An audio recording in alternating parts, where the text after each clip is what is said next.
sin más dilación, pido que suba al escenario a Joan Barceló. Chief Information Officer en World2Meet, referente en innovación turística. Lidera la transformación digital del grupo, conectando turoperación, distribución, aerolínea y hotelería con inteligencia artificial. Joan Barceló. Muy bien. La IA dirá todo lo que quiera, pero aparte Joan es un tipo magnífico que en todo lo que es la parte de educación, docencia, y aparte me encanta porque es un cazador de... Dilo tú. ¿Lo puedo decir? De graffiti y de arte urbano. Increíble. Esto es viajar con corazón, con filosofía. La nueva filosofía del viaje que nos va a explicar ahora. Muy bien, muchas gracias. Bueno, en primer lugar, gracias, por supuesto, I see you. Gracias a todos por asistir. Es decir, yo entiendo que cuando dejáis vuestra jornada laboral es para asistir a eventos que esperáis que sean de calidad. Y también, por supuesto, a Macaque por la organización y a Marc, que lo conozco desde hace muchísimos años. Yo no sé de cuánto tiempo dispongo. Alguien me puede avisar, porque si no puedo estar hablando horas, ¿eh? ¿30 minutitos? Bueno, si os aburrís me cortáis y damos paso a otro ponente. Entonces, esta charla, a mí me gustaría que intervinierais y que pudieseis intervenir. Me han dicho que mejor que no, que esperemos a la mesa redonda. Bueno, si a alguien le preocupa mucho algo, que levante la mano y nos saltaremos las normas, porque ya sabéis que a mí me gusta siempre matizar y jugar un poquito con las reglas. Pero vamos con la presentación. Hoy os voy a hablar de World2Meet. Muchos de vosotros igual no habréis oído hablar de la empresa, no la conoceréis. El lema que aparece aquí es New Travel Philosophy. De aquí podéis deducir que es una empresa del sector de los viajes. Y World2Meet es un operador turístico que el proyecto nació en 2020. Realmente hay una historia previa, pero realmente lo que yo os vengo a contar es la historia a partir del año 2020. Nosotros tenemos los objetivos de satisfacer las necesidades que tienen los nuevos viajeros, toda la demanda del mercado. Y como veis aquí, hemos construido un proyecto en el que hay pues desde alojamiento a compañía aérea, ¿no? Entonces cubrimos un poco todo el ciclo de vida del viaje. Ahora hablaremos un poquito más de las marcas, pero no es para hacer publicidad, es simplemente para que entendáis el contexto de los proyectos que os voy a presentar. Sí, funciona la tecnología. Entonces, hay una historia previa del 2015 al 2020 en el que éramos un banco de camas. No sé si sabéis lo que es un banco de camas, pero creo que por el juego de palabras no es muy difícil. Lo que se venden son noches de hotel, por todo el mundo, sin necesidad de que los hoteles sean tuyos. Y a partir del 2020 empezó la construcción de este operador turístico en el que se creó aerolínea, turoperadores, red de agencias, gestora hotelera, receptivo, etcétera. Y como podéis ver, es una trayectoria muy rápida. Es decir, ahora estamos en 2025, supongo que todos sabemos en qué año estamos, pero construir en 5 años este proyecto pues realmente ha sido un reto, no solo tecnológico, sino también desde el punto de vista de negocio. Yo creo que las cifras del 2024, las que apuntamos en 2025, ya dejan constancia de ello.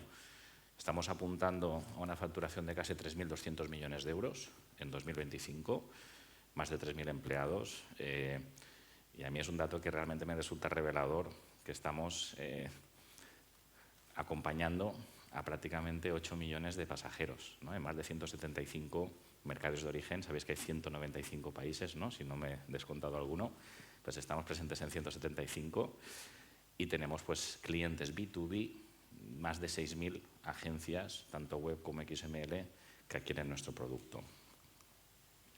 Aquí hay unos logos de marcas que ya os decía yo antes, no es tanto por publicidad, sino para que entendáis lo que es la complejidad, ¿no? Nosotros tenemos por una parte lo que es la fábrica de producto, que lo veis aquí a la izquierda. La fábrica de producto son los turoperadores que crean esa experiencia que después se vende en agencias físicas o en otras. Tenemos desde una marca que es New Blue, que es muy orientada a vacaciones de Caribe, islas españolas, operaciones especiales y paquete dinámico, a otra gran marca como Icarion, que es para esos grandes viajes, ¿no? Con más de 1.500 programas en 5 continentes. Y aparte de la fábrica de producto, pues hay también una compañía aérea con toda su complejidad. Una compañía aérea, como veis aquí, con 7 aviones en estos momentos que operan para nosotros. Y, por supuesto, también un receptivo. El receptivo a veces es algo un poco desconocido, ¿no? Pero el receptivo es el que acoge a los turistas cuando llegan a destino, los traslada a los hoteles y también les acompaña en las experiencias que tienen en destino, lo que llamamos excursiones, actividades, etcétera, ¿no?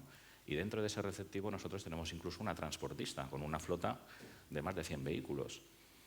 ¿Por qué os cuento esto? Porque después veremos que tenemos ya algunos casos de inteligencia artificial aplicada a este tipo de servicios. En la parte de alojamiento, pues gestionamos hoteles. Unos son en modalidad de gestión, otros son en modalidad de alquiler. Son en estos momentos casi 20 hoteles, pero también gestionamos un nuevo concepto que tiene bastante demanda, que son las villas vacacionales, ¿no? Aquí tenemos más de 200. Y también el banco de camas que os comentaba antes, con un portfolio de más de 500.000 hoteles en el mundo. Aquí pone 600.000, pero yo hago un matiz, ¿no? Porque realmente prefiero contar los que tienen más venta que no aquellos que también están y a lo mejor no tienen tanta aceptación. Y esta era la parte de producto, pero tenemos también la parte de distribución. Tenemos una red de agencias, que es Azul Marino, casi 200 agencias en España. Gran Azul Marino, que es una gama superior. Sphere, que es todavía una gama más superior. Tenemos también agencias asociadas, tenemos franquicias, tenemos una OTA, tenemos una empresa de business travel. Nosotros lo llamamos ya Corporate Mobility, porque hemos evolucionado. El business travel o Corporate Mobility es el que nos acompaña en los viajes de empresa, que esto también se está transformando. La gente cuando hace un viaje de empresa aprovecha también ya para tener ocio. Y hace poquito llegamos también a un acuerdo con una empresa bastante conocida que es eBooking, ¿no? Una agencia de viajes online. Y producto propio, pues desde Azul Marino Viajes a viajes que se inspiran en antiguos exploradores. Incluso, si vuelvo un poquito atrás, veréis que aquí hay una marca en color lila, que es New Travelers Music. Esta es muy reciente, que fue un acuerdo con Live Nation, que es la gran productora musical que trae a los principales artistas a conciertos, para que nosotros diseñemos paquetes vacacionales para estas experiencias, ¿no? Entonces, con esta amalgama de marcas, historial, etcétera, yo creo que ya hemos aterrizado más o menos lo que es la empresa. Y creo que es el punto de que os cuente un poco cuál es el rol de la inteligencia artificial. Aquí, para hablar de inteligencia artificial, yo creo que tenemos que matizar, ¿eh? Como ha comentado antes, aparte de ser CEO en World2Meet, yo también soy profesor en la Universidad de las Islas Baleares, soy profesor en Grupo Planeta, dirijo un máster de internacionalización, doy también un módulo de inteligencia artificial. Y aquí nos tenemos que ir al origen, es decir, según la RAE, la Real Academia de la Lengua Española, es la disciplina científica que se ocupa de crear programas informáticos que ejecutan operaciones comparables, y esto es muy importante, comparables, a las que hace la mente humana, como el aprendizaje o el razonamiento lógico. Es decir, aquí estamos hablando de razonamiento, estamos hablando de aprendizaje, y eso es fundamental.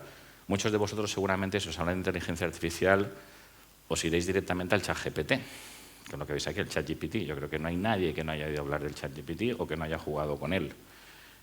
Pero ya antes del ChatGPT ya salieron al mercado los Siri, los Watson, los Alexa, que intentaban tener este punto de inteligencia, e incluso antes, o al menos los que sois de mi generación, habréis oído hablar del Deep Blue, ¿no? Que es la primera máquina que fue capaz de derrotar a un humano en ajedrez, ¿no? Y espero que, si aquí hay técnicos, conozcáis a Alan Turing también, ¿no? Pero yo me voy más atrás, ¿eh? Yo no sé si os acordáis de la antigua Grecia, ¿no? Pues se decía que Talos era el humanoide que estaba vigilando la isla de Creta.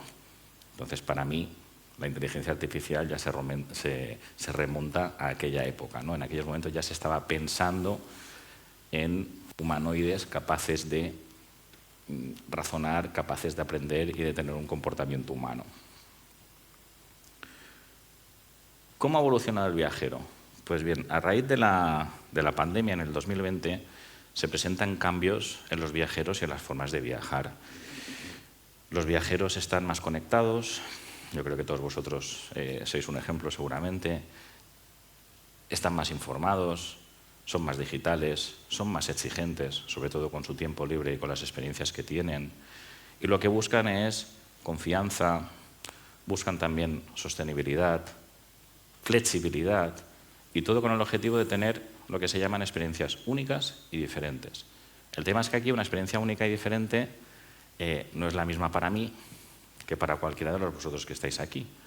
Incluso yo mismo, en un momento del año, puedo querer tener una experiencia concreta con mis hijas, puedo querer tener una experiencia concreta con mi pareja o puedo querer tener una experiencia concreta con amigos. Entonces, las empresas del sector nos hemos tenido que adaptar a esta nueva demanda y a estos nuevos viajeros. Y de hecho esto se refleja muy bien en cómo ha evolucionado el ciclo de vida del viaje. Aquí os he puesto un estudio que es free, por supuesto, yo soy el autor, y es un estudio que se ha realizado los últimos 3 años, que son cómo aplican las nuevas tendencias tecnológicas al ciclo de vida del viaje. Aquí os lo he puesto muy resumido, pero básicamente es que en esa primera fase, que es de inspiración, lo que está teniendo más impacto en los últimos años son las redes sociales.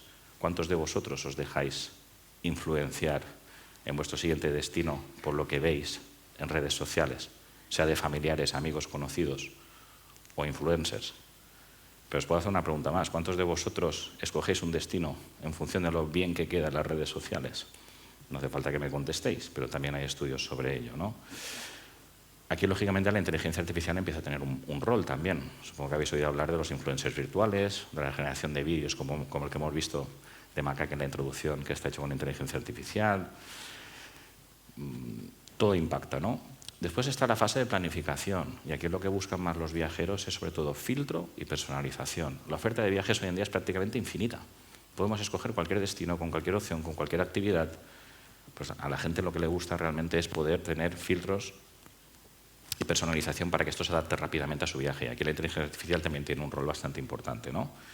Y en la parte de reserva, que siempre es la menos agradable, que es la que hay que pagar para formalizar el acuerdo, también lo que se busca son nuevas opciones de pago y mucha flexibilidad y también fidelización, desde políticas de cancelación a formas de pago quizás más nuevas, como pueden ser un Bizum, pagos aplazados, pagos fraccionados, etcétera.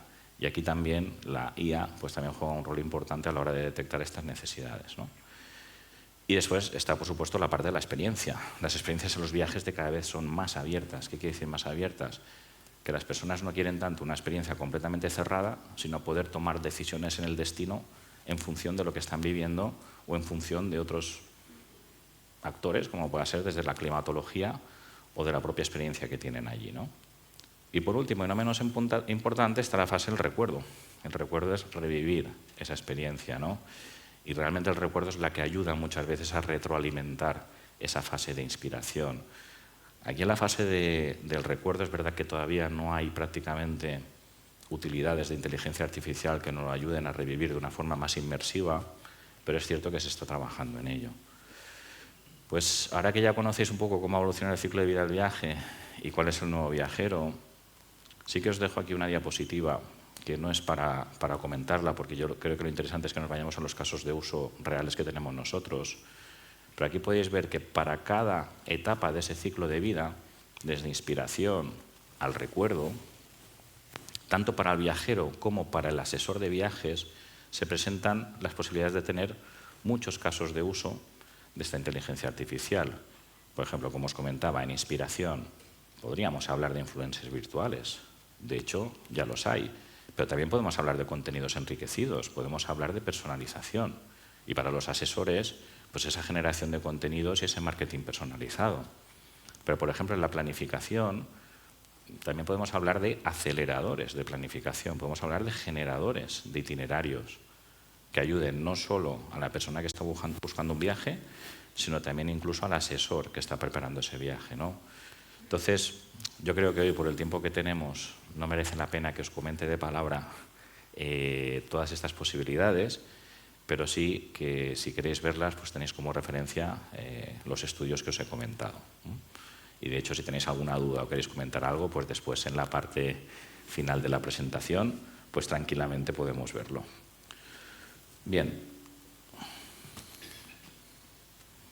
No me dejan pasar de diapositiva. Sí. ¿Cómo lo hemos aplicado en World2Meet? Y creo que esta es la parte más importante y más interesante para vosotros, ¿no? Un poco el aprendizaje.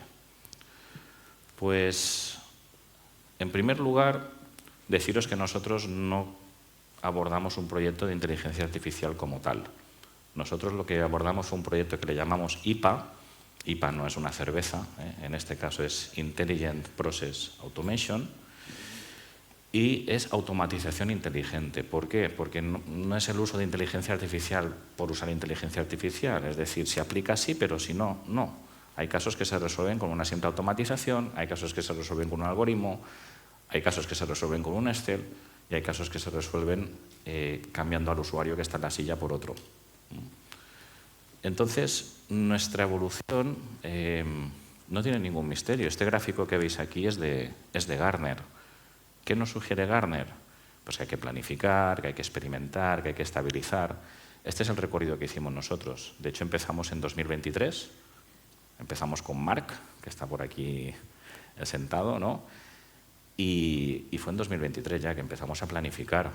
Montamos un lab para hacer muchas pruebas de concepto de estas tecnologías que eran emergentes, que se decía que podían cambiar la forma de trabajar, pero que todavía no estaba claro. De hecho, en 2023 pues bueno, los temas legales todavía no estaban del todo regulados, las tecnologías no estaban suficientemente avanzadas.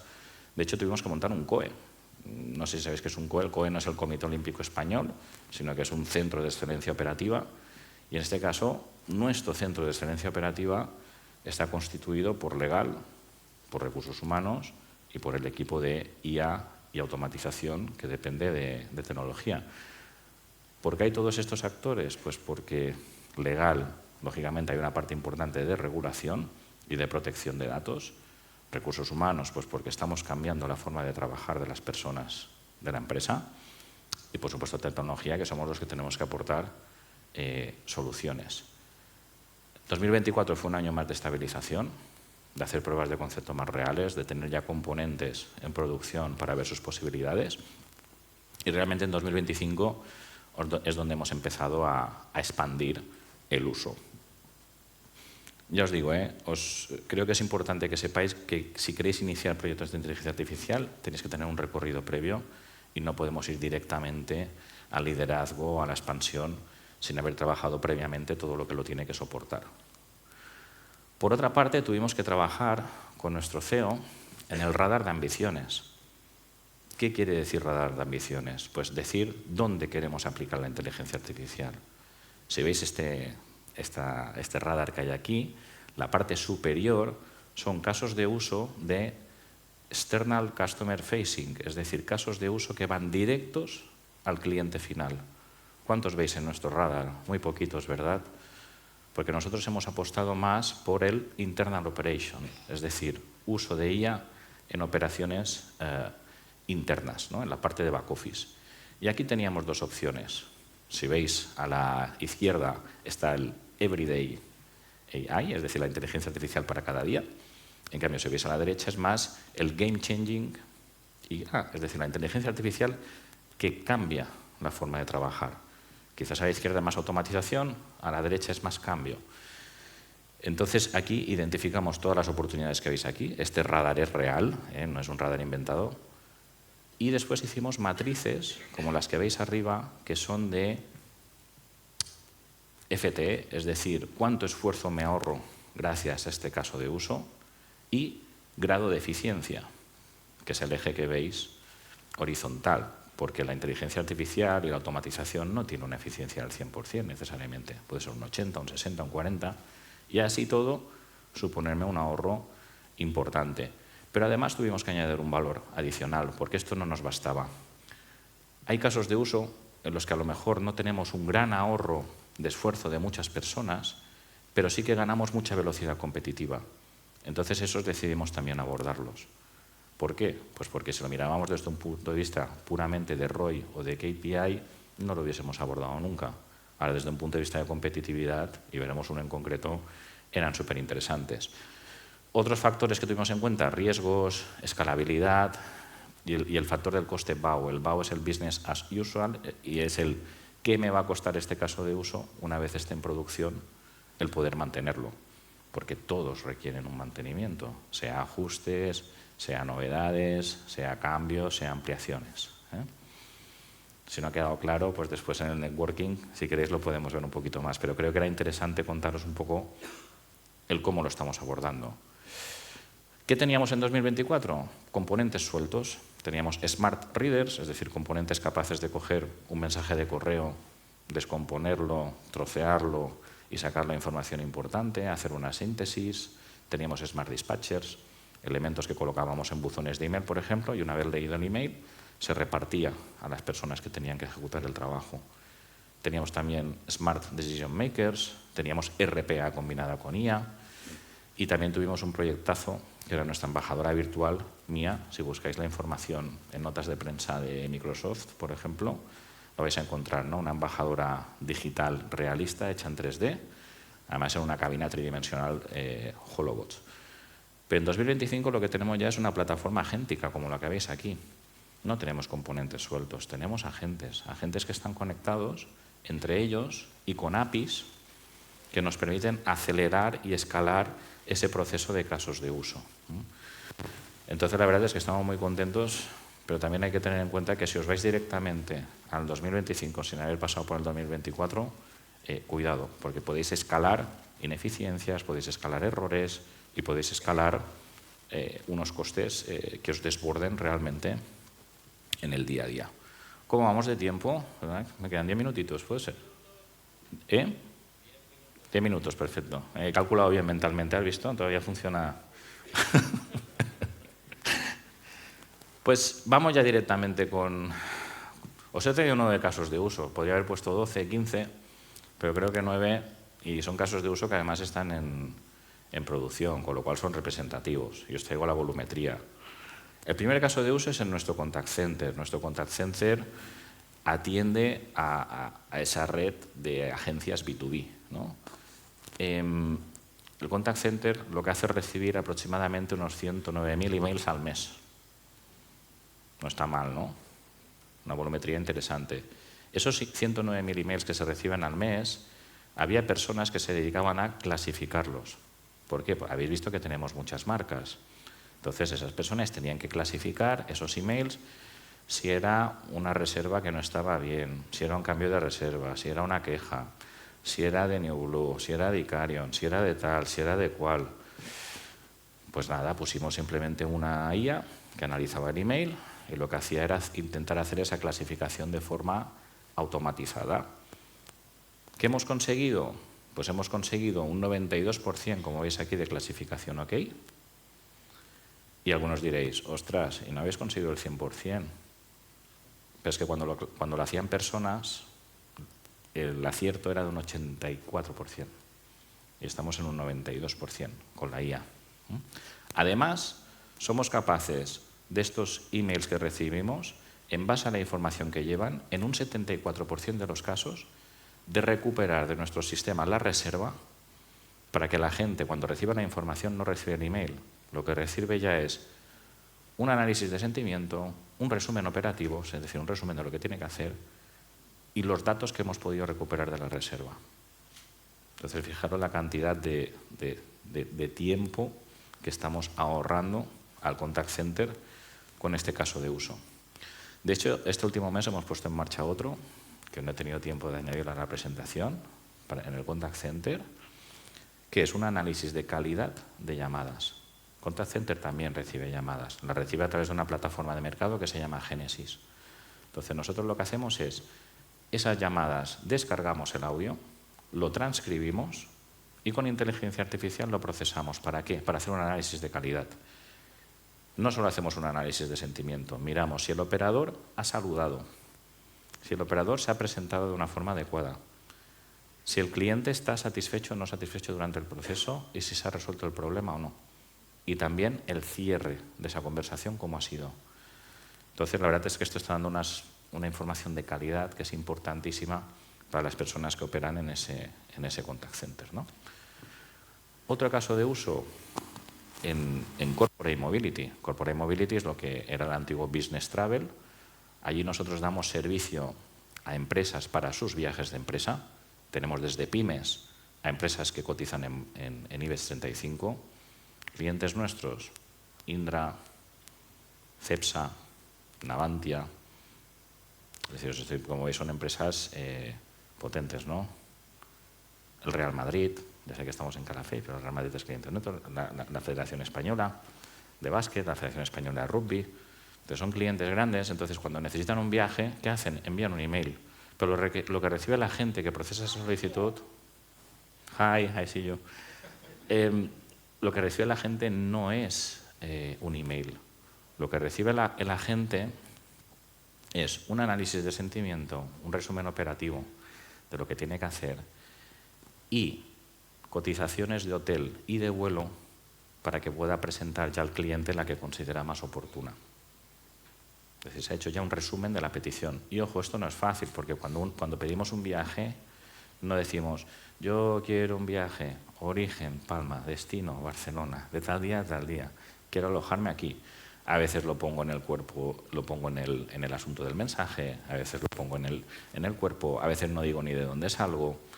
Entonces, como nosotros tenemos esa información de la persona que lo envía y tenemos su ficha de cliente, sabemos cuál es su ciudad de origen, sabemos cuáles son sus preferencias, si es ventana, si es pasillo, sabemos las tarjetas de puntos para poderlas poner en la reserva. Entonces, todo eso ya se procesa de forma automática. Y lo estamos trabajando ya con Teams también. Otro ejemplo, pues un caso que no tiene nada que ver. Administración y finanzas, procesar facturas de proveedor. Nosotros podemos recibir en un mes más de 600.000 facturas. Entonces, todo eso lo que hacemos es procesarlo de forma automática y si la factura no tiene el formato adecuado, no están las previsiones, no se encuentra, etcétera, todo eso se envía a los proveedores para que la rectifiquen sin que tenga que intervenir un humano y si están correctas, entran en SAP y se contabilizan. Entonces, como veis, son 3 casos de uso totalmente diferentes, pero muy de back office. 3 más, y aquí ya voy a ir un poquito más rápido. Pues mira, en un departamento que se llama Loading, que lo que hacen es cargar contratos, por ejemplo, de ese Bedbank que tiene un portfolio de más de 500.000 hoteles, hay una operativa que se llama Stop Sales, que son los paros de venta, que es cuando un hotel dice, oye, mira, pues ya no me vendas más, este cupo ya lo he terminado, y todo esto sigue funcionando por email, en muchos casos. Se procesan unos 23.700 emails al mes, y lo que se hace es procesar en aquellos casos que es posible con la información que se proporciona, esos paros de venta o actualizaciones de precios. Este es el caso de uso que os comentaba antes, que no es que reduzca el trabajo de muchas personas, pero sí que como se hace de una forma mucho más rápida, nos hace más competitivos. Os he traído 2 casos de uso que en este caso son de herramientas externas, porque claro, no siempre la IA es nuestra, puede ser una IA comprada o que viene incorporada con alguna herramienta. Sansara es un Transport Management System, es decir, es para gestionar la flota que tenemos de transporte, principalmente en Caribe, en México y en Dominicana. Ya os digo, son casi 7 millones de pasajeros al año. Con la implantación de este sistema lo que hemos conseguido es reducir en un 93% excesos de velocidad, 75% accidentes, 15% mantenimiento de flota y 10% de consumo de menos combustible. Aquí tenemos cámaras dentro de los autocares o dentro de las vans que analizan también el comportamiento de los conductores y un sistema de puntos para premiar o penalizar la forma de conducir. Distracciones con el móvil, paradas no previstas, excesos de velocidad, etcétera. Y el Skybrace también es muy interesante, es para optimizar el consumo de CO2 en nuestra aerolínea. Nosotros operamos con nuestros aviones casi 3.000 vuelos al año.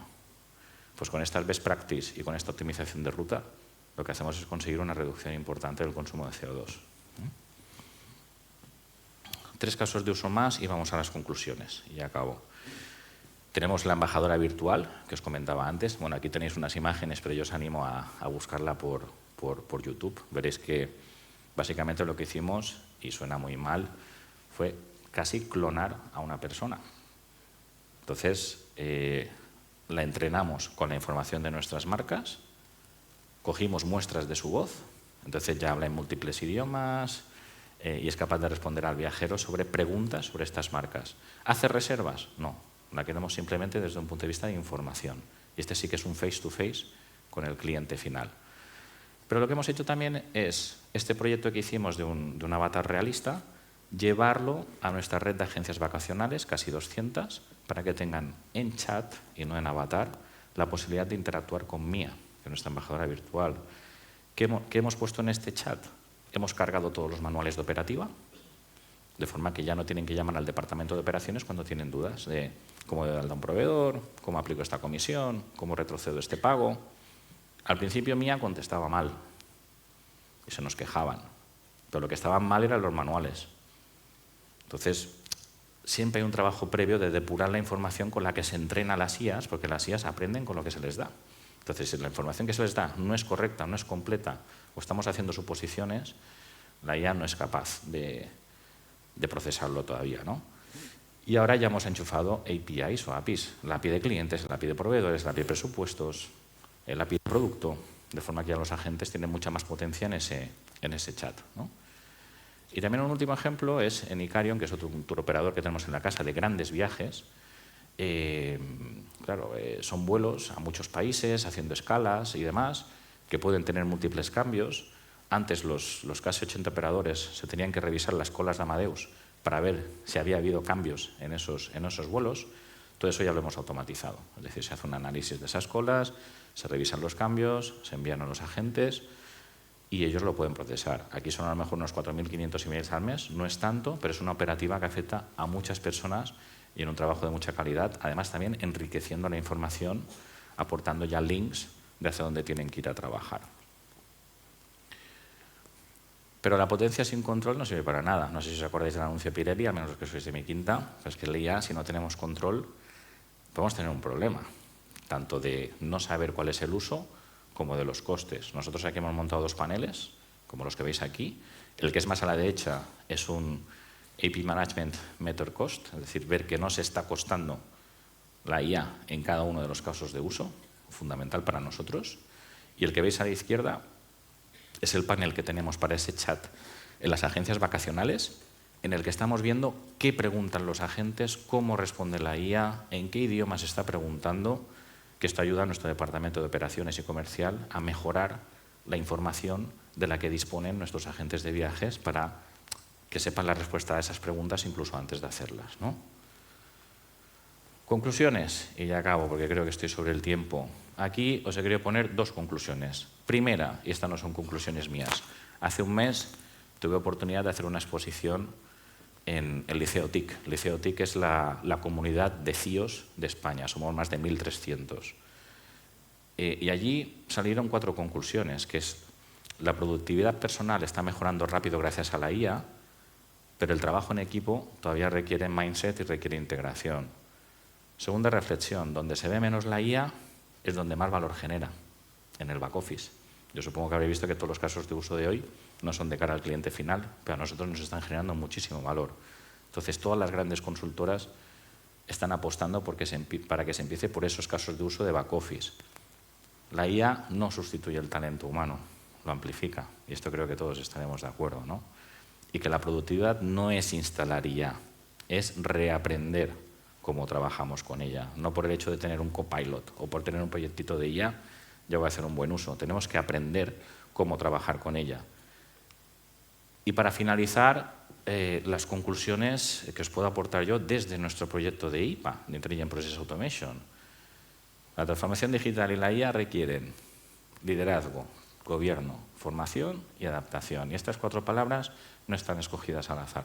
Tiene que haber alguien que lidere, tiene que haber un buen gobierno alrededor, tiene que haber formación, tanto a los que las van a usar como a los equipos que aplican, y tiene que haber adaptación constante, porque esto cambia rapidísimo, ¿eh?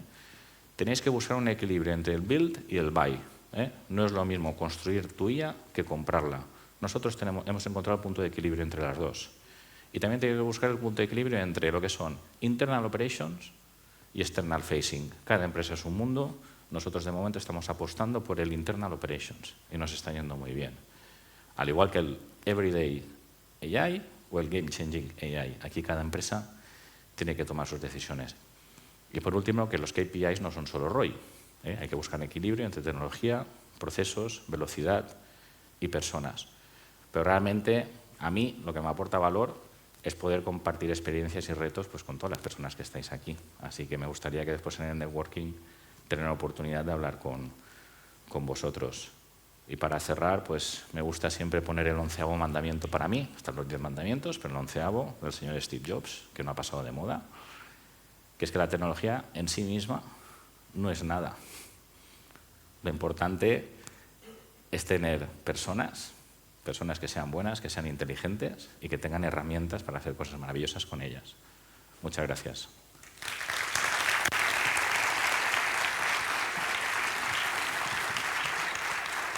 Un placer. Clavado en tiempo.